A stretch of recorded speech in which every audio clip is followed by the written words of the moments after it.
Now we're going to mix all the stuffing ingredients together to prepare the stuffing. You can use meat or turkey or grounded chicken for the stuffing if you wish. Tonight I'm going to just show you how to make a vegetarian stuffing. We're going to mix all the ingredients. I have here 2 cups of cooked rice, which means 1 cup of non-cooked rice. This is a medium onion. It doesn't have to be purple, it can be white or any other color. I used 1.5 stem of celery. Salt, just going to put about 1/2 teaspoon,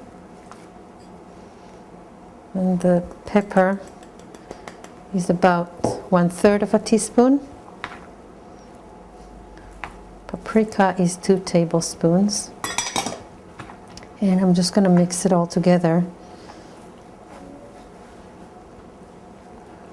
Okay, we have the stuffing here. There's a nice color, and that's how it should look.